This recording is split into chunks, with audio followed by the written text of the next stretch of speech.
Welcome and greetings to the speakers and the audience. This stage session is on taking control of your sustainability narrative, ESG reporting and ratings in association with NatWest. There's an audience Q&A. There's a toolbar at the bottom of your screen with about, session information, Q&A, polls, survey, etc. Throughout the session, please feel free to submit any questions in the Q&A box. We'll try answering them as we go along. Polling. The results will appear in a separate tab down at the bottom with About and Q&A. We'll be asking a number of questions as we go through this, so please feel free to answer and then give us that insight and information that we can then discuss and understand. Recording. This session has been recorded and will be made available for replay on this event platform shortly after the session finishes. So again, welcome to the ACT Annual Conference from wherever you're joining us today. Aligned to the theme of balancing risk, championing sustainable growth, and we're going to discuss our topic of ESG reporting and ratings. We will explore this topic further and investigate key takeaways. One item that we'll start with, as a thought, is that entities need to take ownership, as if you don't, someone else will. We're going to take a look at this topic through the eyes of an issuer perspective, an investor perspective, an ESG advisory perspective. We'll be asking some questions and the panel will discuss the results as we progress. So as we introduce the panelists, the first question will be available now for you to answer. So please have a look at that and give us your thoughts and views. And the first question, is ESG a core part of my equity story, my credit story, both or neither? So on to the introductions. My name is Adrian Sargent. I represent ESG Treasury and have set that up looking to help transition to a sustainable economy. We'll help corporates and financial institutions transition to a sustainable economy. Joining us, we have Vicky, Arthur and Varun. So please can you briefly explain to the audience your role and interest, experience in ESG? So firstly, Vicky, can I ask you to give a brief introduction? Morning everyone, Vicky Bullivant, and I lead our sustainable business function at Drax. I've been involved in sustainability for over 20 years with annual reporting, ESG and climate change functions. So well versed in ESG issues and most recently working with NatWest and other teams, really driving and owning our own narrative for ESG, which is absolutely fundamental to Drax business operations. Thank you, Vicky. And Arthur, can I move to you next, please? Good morning, all. Arthur Krebbers. I head up Sustainable Finance Corporates at NatWest. I've been doing that since 2014. And that role involves me supporting both our corporate and our investor clients in integrating sustainability considerations into their financing and their investment strategies.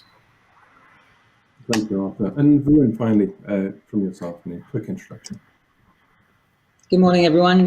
My name is Varun, and I lead our ESG advisory team at NatWest. We're very much focused on supporting our clients on this journey of ESG, and that essentially involves supporting them on their ESG strategy, but also on their financing. My background is in ratings, in reporting, and in investor communications. Thank you very much, Varun. So thank you, all three of you. So you can see we've got some quite good experience here today. And as we start the session and wait for the audience answers to come in, and Vicky, I wonder, could you give us your views on ESG reporting and ratings, please, from a corporate perspective, and what our audience needs to know about these? Yeah, sure. So from my experience then, I talk about ESG importance from a corporate perspective in a model that I talk about. And I talk about 4 Ps. So the first P is priorities. So how a business realizes what's important to the business. So materiality, and I know materiality is really important from a finance point of view. So the first thing would be priorities. And the second area, the second P, would be policy and processes. So you identify your priority. Let's say, hey, health and safety, for example. And then the next P would be the policy and process. So you need a policy and process to drive that material issue of health and safety. And then the third P would be a public KPI, so a public ambition. So again, using the example of HS&E, what would be an ambition to reduce your TRIR rate in the public domain? And lastly, the fourth P is public disclosure. And so you have your priority, your policy and process, your public KPI, and then everything is publicly disclosed. Because we know from an investor perspective that they only look at information in the public domain. So I think using that model of the 4 Ps has really helped me explain to the business and support our ESG journey throughout many businesses I've worked for. Thank you, Vicky. So I think the 4 Ps, that's quite a simple narrative for others to follow and read through. But Arthur, do you have any comments on that? What would your views be? Yeah, no, I would fully echo that, and the one that rings particularly true in speaking with clients is the P for priority, because there's clearly a cacophony of ESG initiatives, methodologies, scores that you could be focusing on as a business, and you just don't have the time or the manpower. So really trying to prioritize around what initiatives, what ESG rating scores are seen as most important by my investor base or by my other stakeholders is a very important part. And that's often an area where we get involved. And it's also an iterative area. I think you have to be open for reprioritizing on at least a yearly basis. Yeah, the world's changing quite quickly at the minute, isn't it? And Varun, do you have any comments on that and the 4 Ps as well? Yeah, thanks. I mean, just on that, I think there are two that particularly stand out to me.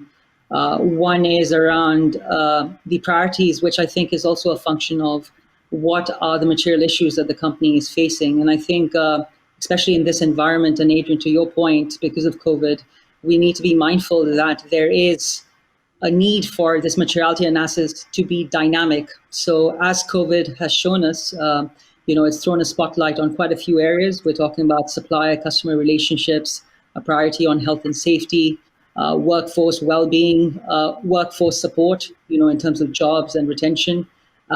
So I would really say that companies should keep in mind that this materiality or the P there might be dynamic and it needs to evolve with times based on the influences that the company is facing, externally. And the other one is on performance. I think just going hand in hand, I think companies need to be mindful that we're seeing a bit of a shift where companies are having to begin to move beyond just reporting on what they're doing, but also beginning to articulate what value and what impact that has in practice. And so a lot of the measurement around ESG is beginning to evolve now more towards impact-focused reporting.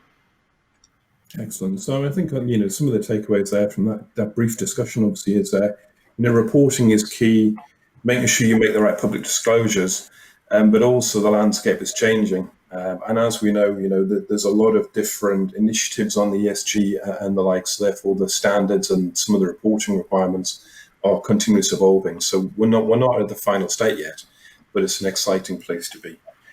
We've got our results in that first question in. So ESG is a core part of equity story, only 8%, credit story, 8%, both 46 and neither 38. So therefore, I think there's a long way to go there, in my view, as far as ESG and getting that story there, or, potentially from the investor side of things, the investors aren't asking as much as, those of us that are in the ESG space think that it's very important. But from that, not the investors perhaps aren't asking those questions there. I mean, Arthur, just given your role, I wonder if you've got any views on that. Yeah, I agree. I think it's very interesting results, and like you say, I think that figure will grow for the number of companies who would answer this question, where it's both equity and debt. I think we've got to bear in mind that investors are on an ESG journey here as well.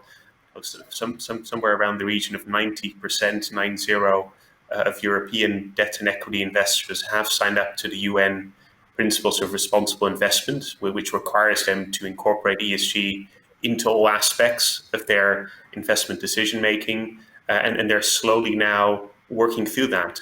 Clearly, a lot of large asset managers are complex organizations, and this is not an overnight change. But a big trend we've seen in the last probably 18 months is that investors are getting much more rigorous in challenging companies on their ESG narrative.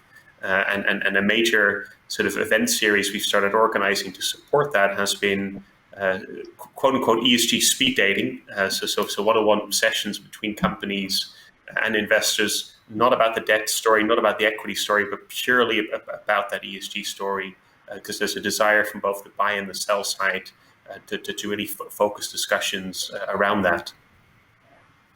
Excellent. No.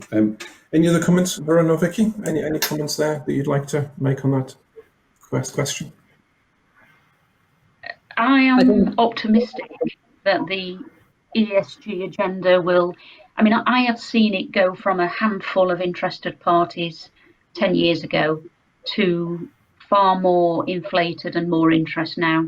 And I'm optimistic that that will obviously continue to grow as companies and investors obviously are coming out of fossil fuels, going into new technologies.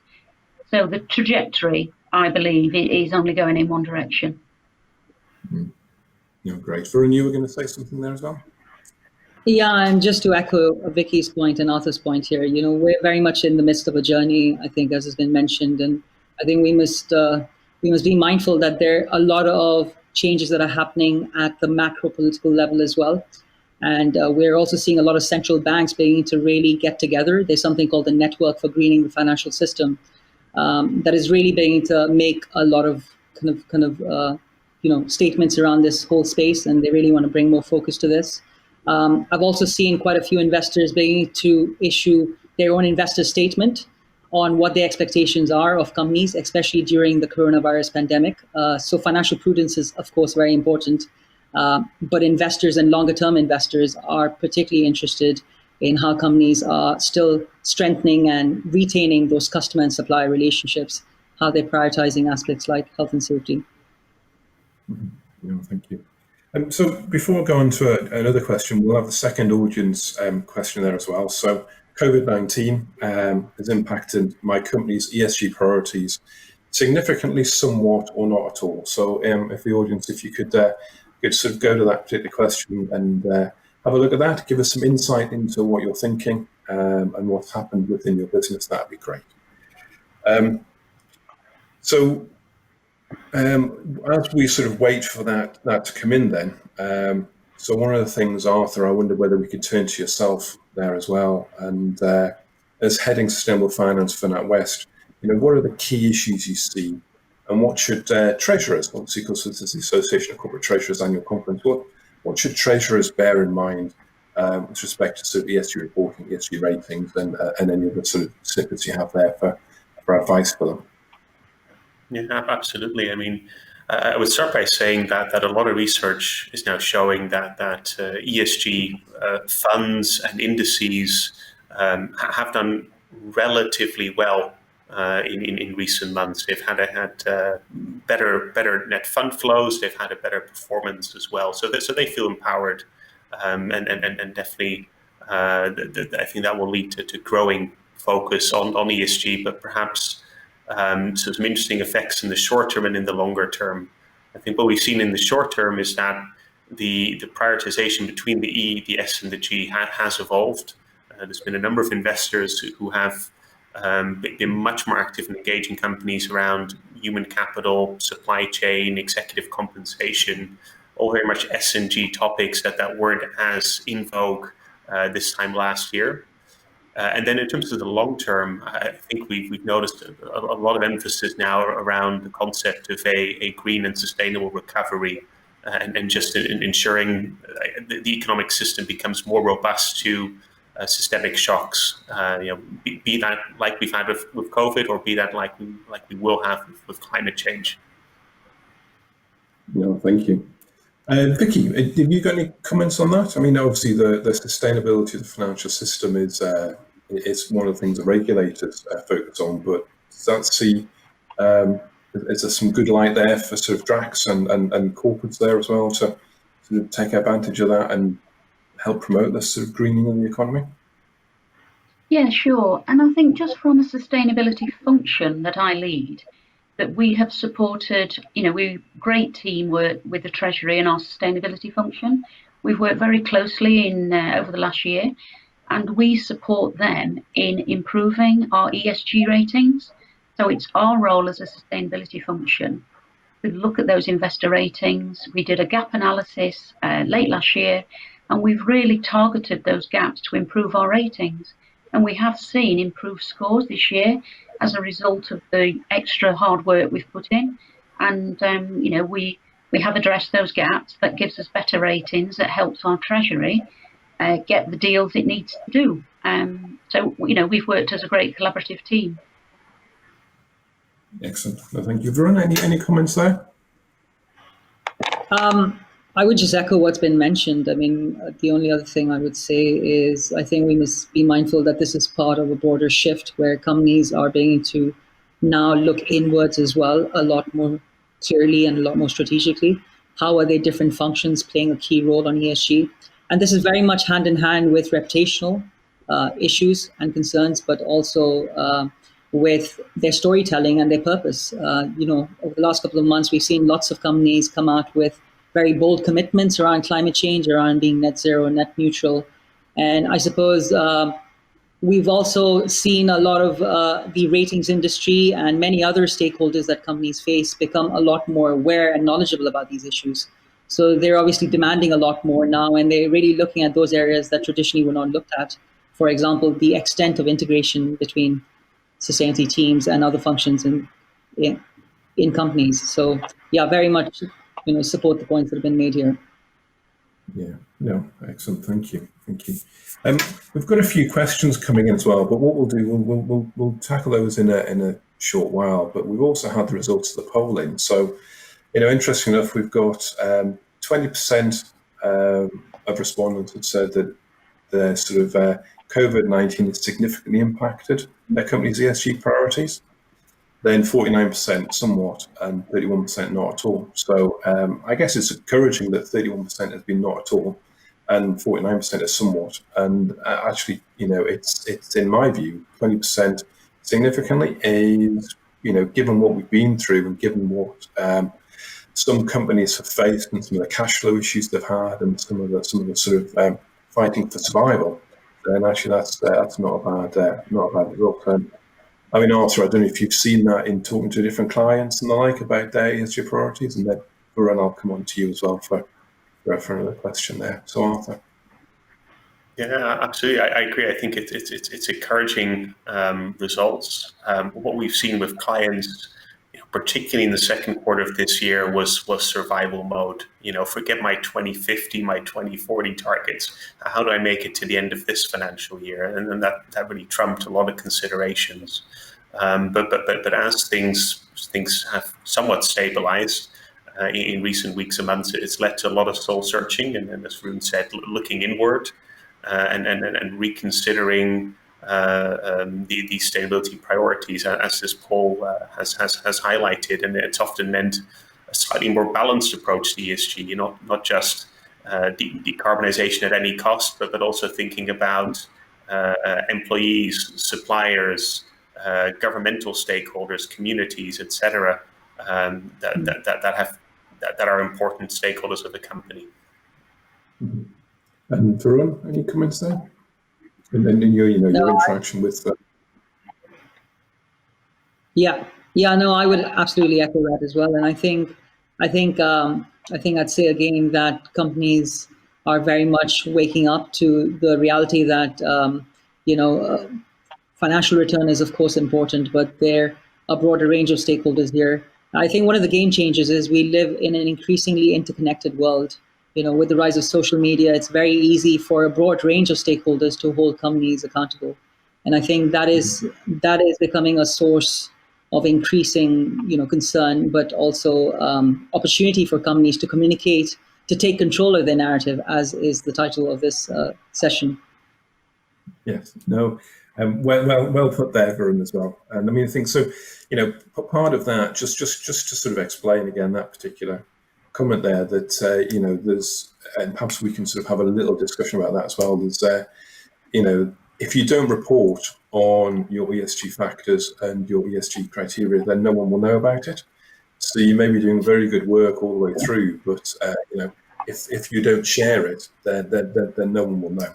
And Arthur, I can see you smiling and nodding there as well. I don't know if you've got some comments on that about just how important it is for corporates and banks as well, and financial institutions, just to shout about what they're doing, because if you don't shout about it, no one will know. It's absolutely essential. I mean, there's a lot of attention and press being given to green bond issuances and such quite exciting initiatives in sort of a corporate from a corporate perspective. But whenever we survey ESG investors and we ask them, what do you really care about? What are the one or two actions a company needs to undertake to showcase that it's focused on sustainability? Inevitably, the number one answer to that question is improve the quality of your ESG reporting. And I think there was one question coming in the Q&A around, should I outsource my ESG reporting? And I'd always be quite nervous around that. You wouldn't want to outsource core parts of your income statement reporting, and a lot of these core ESG metrics are getting equally important to many of your stakeholders. Yeah, well put. So we'll open up the floor again to our final question for the audience.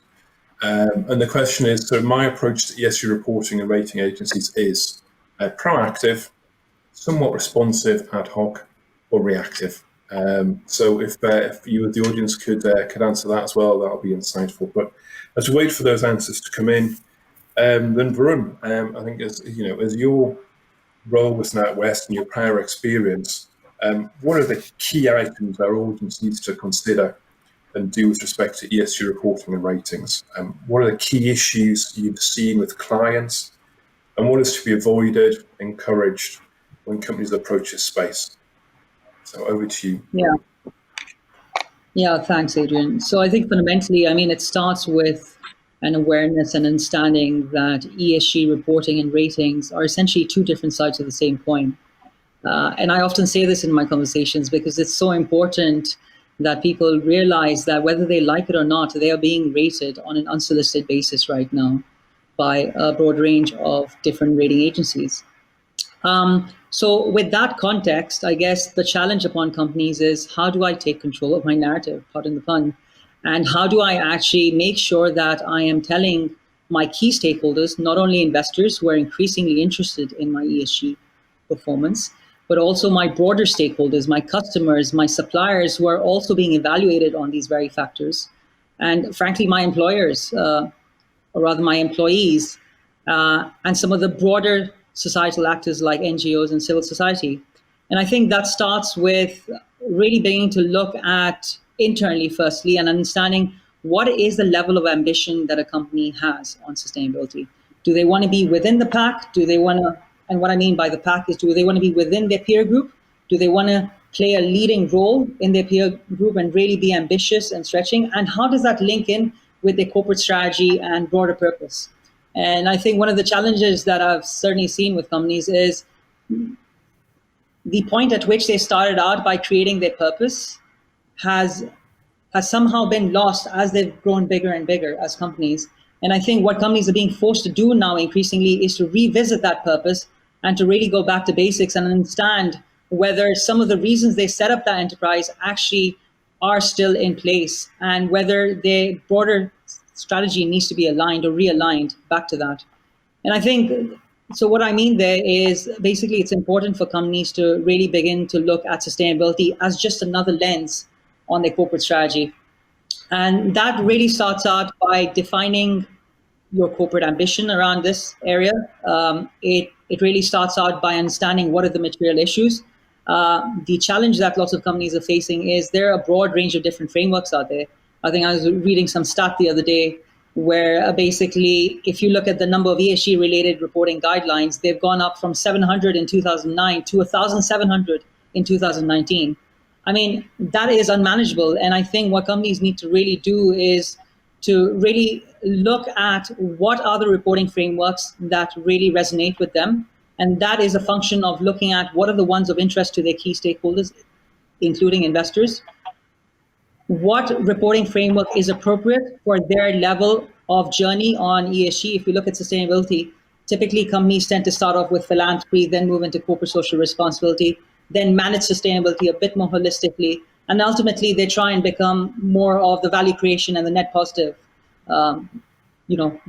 oriented companies.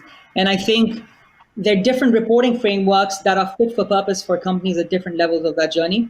So if we're dealing with a large company, typically our advice would be, if they're not already doing it, to move towards integrated reporting. How do you begin to leverage on the performance you've made and make it really a core part of your annual reporting so that you can, relay your story in a more coherent manner? Whereas a company that's just starting out on sustainability may well look to a framework like the Global Reporting Initiative, which is more of an outward-looking framework, which is about what is the company's impact on environment and society. But as companies get more evolved in sustainability, they will increasingly be asked by investors, what impact do these E, S, and G issues have on your business? And that's where you need another framework that comes in, which is the Sustainability Accounting Standards Board. So I guess all in all, what I'm saying is companies need to take a good look at what are the reporting frameworks that they really want to follow. And that's part of creating a more holistic reporting strategy. They then need to work internally within different parts of their business to try and source that information. Typically, ESG is quite broad. It's covering the employee space, it's covering the environmental space, the supply chain space, just to name a few. And so they're going to need to work with quite a few different functions internally to source that information. And then finally, it's about articulating that in your reporting. Do you want to articulate that as a separate standalone sustainability report, as a sustainability summary in your annual report or on your website, or frankly, as part of an integrated report? So that would really be my advice to companies and what I'm seeing in the market. In the rating space, I would say it's very much about really taking a look at which are those rating agencies that are really being looked at. It's a combination of rating agencies, but also ESG benchmarks like the CDP, which is focused on climate change disclosures. And I think the thing to bear in mind with ESG rating agencies is they all have very different methodologies. And I think I saw a question here. So really what we're trying to do is to help companies to understand what are the right rating agencies and what's the right weighting, which then informs their prioritization on these agencies. So I think there's lots to think about there, and it's alarming the number of different reporting frameworks there are. A tenfold increase, and that was in 2019, and I've seen a number more this year as well. So there's a web of different reporting frameworks there, and also ratings. Just quickly, Vicky, I wonder, as somebody who's been doing this for your career so far, and also in relation to Drax, what's your view on the different number of ratings agencies out there, or raters, and also the different reporting frameworks as well? I mean, is it too complex at the minute? Or as Varun says, are there ones that are there specific for different industries, and therefore you pick and choose which one is right for you? So Vicky, if you think that's very important. Yeah. I mean, building on everything Varun said, totally agree. The landscape is complex. There are lots of different rating agencies out there. And I suppose you have to understand the best ones that suit your industry. Dow Jones Sustainability Index, for example, has a very sector-led way of working, which is very helpful. So it doesn't bung everybody in the same bucket. You can go for a different sector. CDP, Carbon Disclosure Project, again, that has different questions for different industry, which is again very helpful in recent years. So it's really about understanding what those rating agencies do and who is looking at them, and that's absolutely key. I think reporting under the purpose to get your narrative is absolutely essential, as Varun said. But the GRI, as Varun said, is an external reporting expectation. But companies have to choose to go in and which not to participate in my view, relevant to their industry and their narrative. Yeah, so it's coming back to the title again. They need to take control. They need to choose which reporting framework they align to and which sort of rating agencies they look to as well. Arthur, do you have any comments on that, what Varun and Vicky have said just there? No, I would fully echo the comments made by both Varun and by Vicky. A key work stream that we're helping companies with at the moment is trying to master exactly this. So to Vicky's point, picking and choosing the right ESG reporting frameworks and the right ESG rating agencies to engage with. And then there's lots of ways of deciding that. And one is sort of doing a regular survey with your investors, with your banks, with your other stakeholders, to get some feedback around which ones they care about and they focus on. So you know which ones are most material for your debt and equity market access. That's one tool. And then the other initiative we're starting to see as well is specific sectors getting together to determine appropriate ESG disclosure for that sector. And we're involved with, for instance, the white paper for UK housing associations, where exactly that is happening. The buy side and the sell side getting together to determine what does a good ESG reporting framework look like for a UK housing association. Very interesting. So thank you for that. We've had the poll results in from our sort of third question there. And so the approach to ESG reporting and rating agencies, we've got proactive 22%, somewhat responsive 43%, and reactive 35%. So I guess we were sort of quite pleased with some of the other questions before, but with relating to rating agencies, then I think there's more sort of responsive, reactive type of approach here from our audience. Varun, from what you were saying earlier, then, I think your message would be sort of change, be a bit more proactive. Varun, do you have any comments? Yeah, thanks. So, in many respects, I'm not too surprised by the results because, as I was saying, I think there are a plethora of different benchmarks out there. There is also a plethora of different rating agencies, and one of the complications there is they all have very different and unique methodologies. They've all started out from very different places, one could say. And I think that's not taking account of some of the consolidation we've seen in this market over the last couple of years, right? So we've seen a lot of standalone ESG rating agencies also become acquired by the likes of Moody's and S&P. And each of those credit rating agencies are forming their own in-house opinion on how they want to evaluate ESG. So I do very much kind of resonate with the sentiment here and with the challenge that lots of companies are facing. I will just go back to a point which I made earlier, which is I do think it's about taking a step back and looking at which are the rating agencies that you really want to focus on and making a start on it. Because unless you make a start on it and try and look at them a bit more proactively, it's just going to remain that way, because typically a lot of these rating agencies will give you a very small window just to look at your draft profile. So they will assess you on an unsolicited basis. And so part of it is trying to make sure that you're prepared for those conversations. Yeah, and Varun, just one of the questions we've had in for the audience. Someone's asked, how aligned are the different rating agencies in assessing ESG risks? So, apologies. So, that comes to your point there that each of them is trying to look at how they want to interpret ESG. So, are they aligned? They're obviously around a common theme, but is there quite a bit of divergence in your view there between the different rating agencies? Yeah, so great question. And I think the headline answer there is they're not very aligned and there's still some way to go. If we look at some of the recent research that's been done, I think the correlation is 0.3 in the methodologies between standalone ESG rating agencies, whereas in the credit rating agency space, it's closer to 0.9. So it just shows that there's some way to go. But in the grand scheme of things, ESG rating agencies are quite new. It's quite a nascent space and compared to credit ratings. Yeah. But I do think that we are beginning to see some alignment, especially around types of disclosures like climate change. So the Task Force for Climate-Related Financial Disclosures, which is another kind of framework out there and quite an important one and very topical these days, what is really encouraging is a lot of these different reporting standards and even rating agencies are beginning to draw on some of the same underlying principles that the TCFD promotes. So I guess there are glimmers of hope, but I would not be surprised if they continue to differentiate themselves on their methodology. And just to give you an example, Sustainalytics is measuring unmanaged risk, whereas MSCI and ISS are more in the business of trying to come up with a best-in-class performer.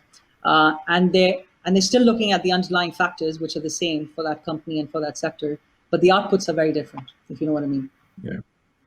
So I'm just going to go through a few more of the questions that we've had in from the audience, and I'll give them to an individual, but feel free to jump in as well if you've got some comments. But one of the questions, and Vicky, I think this is one perhaps for yourself.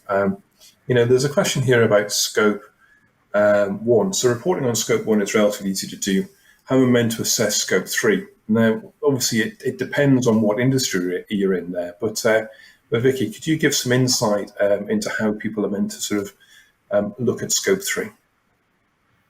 Yeah, it actually is quite straightforward, and especially for you finance people and for finance, because actually what you do is you use the cost of goods to determine what you've spent on scope 3, goods and services.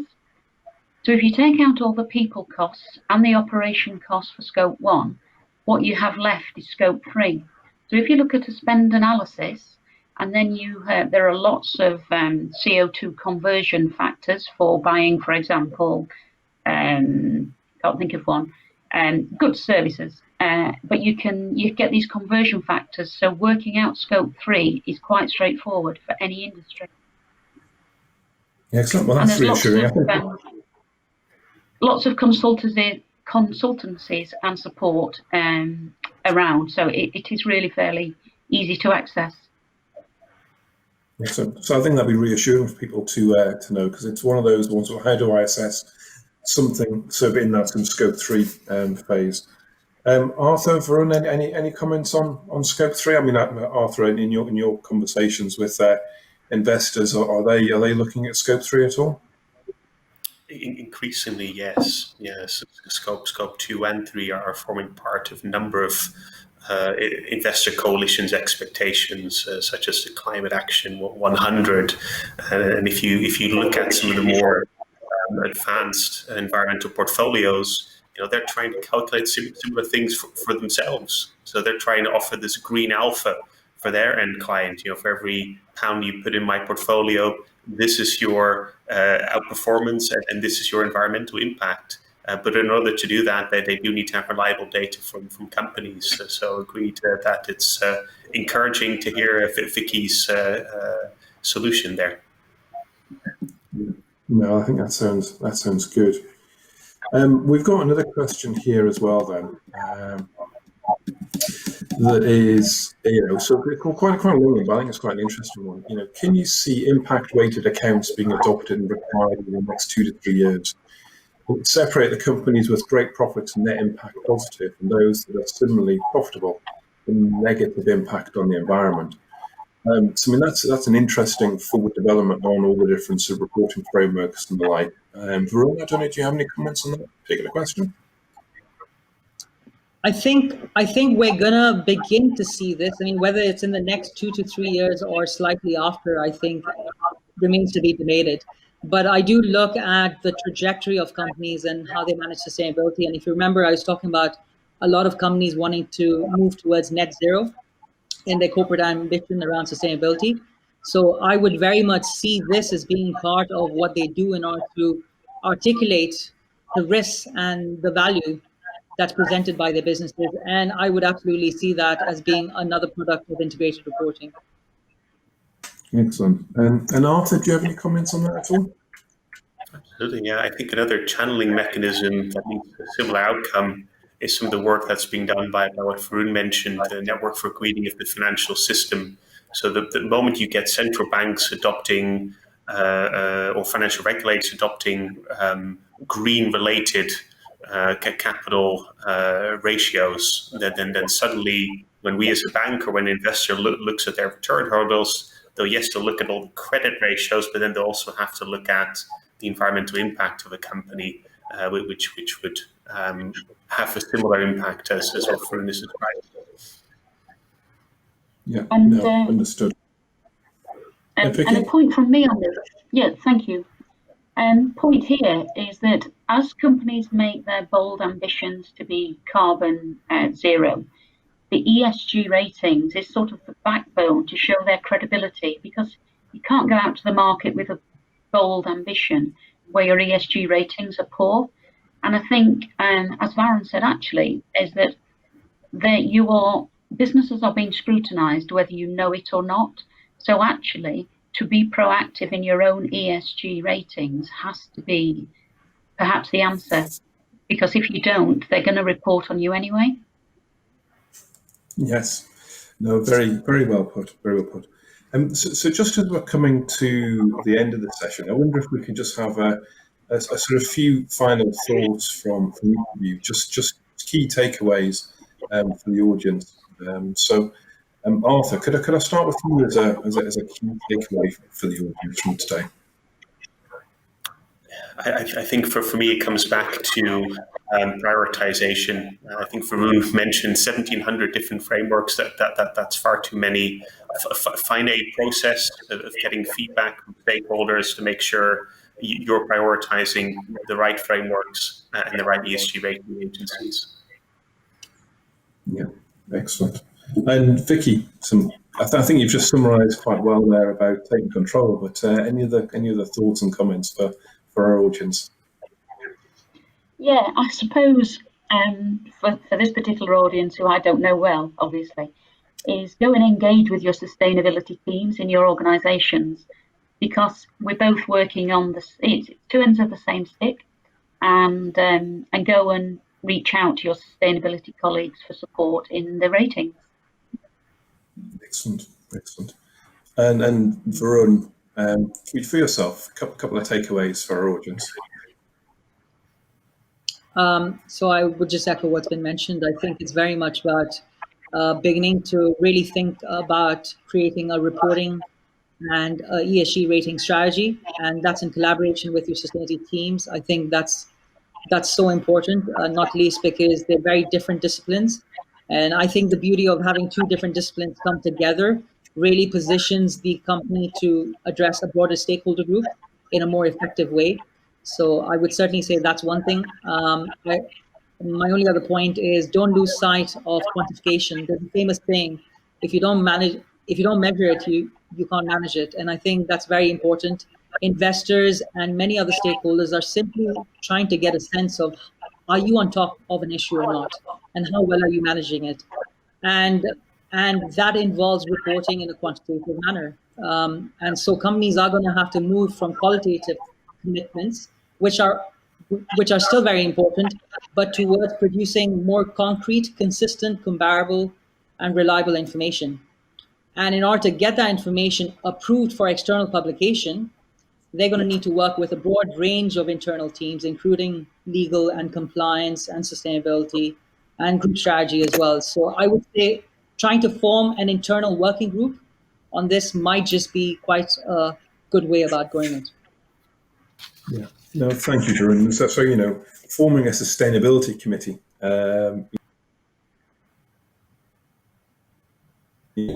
is a key thing that's there. Now, can everyone hear me at all? Sorry, I think I froze there for a second, so apologies, everybody. If you didn't hear what I was saying, I think forming a sustainability committee is what Varun was saying there. But as we come to the end, key takeaways here. I've heard loud and clear that corporates need to take ownership of their reporting, need to own it and drive that through. And if you don't take ownership, somebody else will. So somebody will analyse your information and give a report on that as well. So thank you very much to the panellists, and some closing remarks from myself here as well. And to the audience, get engaged with the ACT on social media. Join the ACT's active LinkedIn groups. Follow us on Twitter at ACT Update, and tweet using hashtag ACTAC20. Thank you to Arthur, Vicky and Varun. Thank you to NatWest for sponsoring the discussion. And thank you to the audience for listening, engaging and asking various questions that I trust we have addressed. Watch this session again on demand. All conference sessions will be made available for replay on the event platform soon after it finishes and for 30 days after the event. Continue the discussion and chat directly with fellow attendees within the networking lounge. Please pay a visit to the virtual exhibition hall where you can find more information on this subject matter and many others. Please complete the session survey, which is located next to the Q&A box. There are other live stream sessions today. Please join us later in the day for these. Enjoy the rest of the conference. Thank you very much.